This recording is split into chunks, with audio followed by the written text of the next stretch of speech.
ഗൾഫാൻസ് theorem of maximal ideals. ഇതിലെന്താ കാണിക്കുന്നതെന്നറിയോ? നമ്മൾ A എന്ന് പറയുന്ന സെറ്റിൽ ഒരു പ്രോപ്പർ ഐഡിയൽ ഐ എടുത്തു കഴിഞ്ഞാൽ അതിനൊരു മാക്സിമൽ ഐഡിയൽ എം അവിടെ എക്സിസ്റ്റ് ചെയ്യുന്നതാണ് കാണിക്കേണ്ടത്. അപ്പോൾ ഏതൊരു പ്രോപ്പർ ഐഡിയൽ ഐ എടുത്തു കഴിഞ്ഞാലും അതിനൊരു മാക്സിമൽ ഐഡിയൽ എം ഉണ്ടാവും, such that I subset of M. ഇതിനെന്താ ചെയ്യുന്നതെന്നറിയോ? നമ്മൾ പ്രോപ്പർ ഐഡിയലിനെ ജെ ആയിട്ട് എടുക്കുന്നു. ഈ ജെൻ്റെ ഒരു സെറ്റിനെ ഞാൻ ബീറ്റ എന്ന് വിളിക്കുന്നു. ഓക്കെ, ജെ എന്ന് പറയുന്നത് ഐൻ്റെ സൂപ്പർ സെറ്റും ആയിരിക്കും. അപ്പോൾ നമ്മൾ ജെ എന്ന് പറയുന്ന പ്രോപ്പർ ഐഡിയൽസിൻ്റെ ഒരു സെറ്റ് ബീറ്റ എടുക്കുന്നു. ഇനി J1 ഗ്രേറ്റർ ദാൻ J2 എന്ന് പറയണമെങ്കിൽ J1 എന്ന് പറയുന്നത് J2ൻ്റെ സൂപ്പർ സെറ്റ് ആയിരിക്കണം. ഇത്രയും മനസ്സിലായല്ലോ. അപ്പോൾ നമ്മൾ ഈ പാഗ് ചെയ്തത് ബീറ്റ എന്ന് പറയുന്ന ഒരു സെറ്റ് എടുത്തു. അതിൽ ആരാ ഉള്ളത്? പ്രോപ്പർ ഐഡിയൽസിൻ്റെ സെറ്റാണുള്ളത്. ഇനി നമ്മൾ എന്താ ചെയ്യുന്നറിയോ? ഓരോ ജെ ഐകളുടെയും ലീനിയർ ചെയിൻ എടുക്കുന്നു. അതിനെ ഞാൻ എഫ് എന്ന് ഡിനോട്ട് ചെയ്യാം. അപ്പോൾ എഫിൽ ആരാ ഉള്ളത്? ജെ ഐകളുടെ ലീനിയർ ചെയിൻ. ഇനി ജെയുടെ ലീനിയർ ചെയിൻ എന്ന് പറയുമ്പോൾ J1 J2 എന്ന് പറഞ്ഞ രണ്ട് എലമെൻറ്റ് എഫിലുണ്ടെങ്കിൽ ഒന്നെങ്കിൽ J1 J2നേക്കാളും വലുതായിരിക്കണം, അല്ലെങ്കിൽ J2 J1നേക്കാളും വലുതായിരിക്കണം. ഇനി ഇതിലുള്ള ഓരോ ജെ ഐകളുണ്ടാവുമല്ലോ, അതിൻ്റെ യൂണിയനെ ഞാൻ ജെ ടിൽഡ എന്ന് വിളിക്കുന്നു. ഓക്കെ, ഇപ്പോൾ ഇത്രയും മനസ്സിലായാലും നമ്മൾ ബീറ്റ എന്ന് പറയുന്ന എന്ത് ചെയ്തു?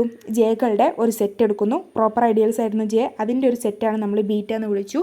എന്നിട്ട് അതിൻ്റെ ലീനിയർ ചെയിൻ ആയിട്ട് നമ്മൾ എഫ് എടുത്തു. ഇനി എഫിലുള്ള ആൾക്കാർ ലീനിയർ ചെയിൻ ആയതുകൊണ്ട് നമുക്ക് J1 J2 എന്ന് പറഞ്ഞാൽ രണ്ട് എലമെൻ്റ് ഉണ്ടെങ്കിൽ J1 ഗ്രേറ്റർ ദാൻ J2 ആയിരിക്കും, അല്ലെങ്കിൽ J2 ഗ്രേറ്റർ ദാൻ J2 ആയിരിക്കും. J2 ഗ്രേറ്റർ ദാൻ J1 ആയിരിക്കും. ഇനി നമ്മൾ ഇതിൻ്റെ യൂണിയൻ, ഇതിൽ ഓരോ ലീനിയർ ചെയിനിലെ ഓരോ എലമെൻറ്റിൻ്റെയും യൂണിയൻ ഞാൻ ജെ ടിൽഡ എന്ന് വിളിച്ചു. ഇനി ഈ ജെ ടിൽഡ നമ്മുടെ എഫ് ടിൽഡൻ്റെ, നമ്മുടെ എഫിൻ്റെ മേജറൈസിങ് എലമെൻ്റ് ആയിരുന്നു നമുക്ക് കണ്ടുപിടിക്കണം. ഓക്കെ, അതാണ് നമ്മൾ അടുത്ത് ചെയ്യുന്നത്. നമ്മുടെ ഈ ജെ ടിൽഡയാണ് എഫിലെ മേജറൈസിങ് എലമെൻ്റ് എന്ന് കാണിക്കുക. അത് നമുക്ക് മൂന്ന് കാര്യങ്ങൾ കാണിക്കണം. ഒന്നെന്ന് പറയുന്നത് നമ്മുടെ ജെ ടിൽഡ ഒരു സബ് സ്പേസ് ആണെന്ന് കാണിക്കണം. രണ്ടാമത്തത് ജെ ടിൽഡക്ക് ഒരു ഐഡിയൽ ഉണ്ട് എന്ന് കാണിക്കണം. മൂന്നാമത്തത് ജെ ടിൽഡ പ്രോപ്പർ ആണെന്ന് കാണിക്കണം. ജെ ടിൽഡ ഉള്ള ഐഡിയൽ പ്രോപ്പർ ആണെന്ന് കാണിക്കണം. അപ്പോൾ നമ്മുടെ എഫ് എന്ന് പറയുന്നത് ലീനിയർ ചെയിൻ ആണല്ലോ. അപ്പോൾ എന്തായാലും ജെ ടിൽഡ എന്ന് പറയുന്നത് എന്താ? അതിൻ്റെ കളക്ഷനാണല്ലോ ജെ ടിൽഡ എന്ന് പറയുന്നത്. എഫിലുള്ള എലമെൻസിൻ്റെ കളക്ഷനാണ് ജെ ടിൽഡ എന്ന് പറയുന്നത്, അതിൻ്റെ യൂണിയനാണ്. അതുകൊണ്ട് ജെ ടിൽഡ എന്തായാലും സബ് സ്പേസ് ആണ്. ഇനി രണ്ടാമത്തെ എന്താ കാണിക്കേണ്ടത്? ഐഡിയൽ ആണെന്ന് കാണിക്കേണ്ടത്. അതിന് ഞാൻ ജെ ടിൽഡയിൽ നിന്ന് ഒരു എക്സ് എടുക്കുന്നു, വൈ എന്ന് പറയുന്നത് എയിൽ നിന്ന് എടുക്കുന്നു. അങ്ങനെയാണെങ്കിൽ എക്സ് വൈ എവിടെ ഉണ്ടാവും? ജെ ടിൽഡയിൽ ഉണ്ടാവും. അതുകൊണ്ട് നമുക്ക് എന്ത് പറയാൻ പറ്റും? ജെ ടിൽഡ ഒരു ഐഡിയൽ ആണെന്ന് പറയാൻ പറ്റും.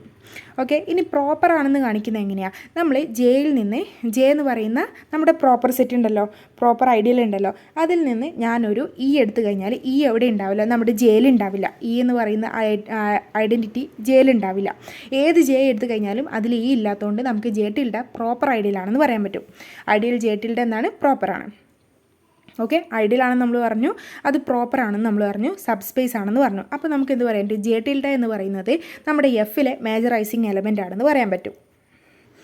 എഫിലെ മേജറൈസിങ് എലമെൻ്റാണ് ജെ ടിൽഡ. അങ്ങനെയാണെങ്കിൽ നമ്മൾ എന്ത് പറയാൻ പറ്റും? ബീറ്റയിൽ ഒരു മേജറൈസിങ് എലമെൻ്റ് ഉണ്ടെന്ന് പറയാൻ പറ്റും. Okay, by Zorn's lemma. അങ്ങനെ അത് അവിടെയാണ് നമ്മൾ സോൺസ് ലെമ്മ യൂസ് ചെയ്യുന്നത്. അപ്പോൾ നമ്മൾ എഫിൽ ഒരു മേജറൈസിങ് എലമെൻറ്റ് ജെ ടിൽഡ ഉണ്ടെന്ന് കിട്ടി. അത് വെച്ചിട്ട് നമുക്ക് എന്ത് പറയാൻ പറ്റും? ബീറ്റയിൽ ഒരു മേജറൈസിങ് എലമെൻറ്റ് ഉണ്ടെന്ന് പറയാൻ പറ്റും. ഇതിന് നമുക്ക് സിമ്പിളായിട്ട് പറയാൻ പറ്റും, ഏതൊരു ജെ എടുത്തു കഴിഞ്ഞാലും അതിനെന്തുണ്ടാവും? ഒരു മാക്സിമൽ ഐഡിയൽ എക്സിസ്റ്റ് ചെയ്യുന്നു.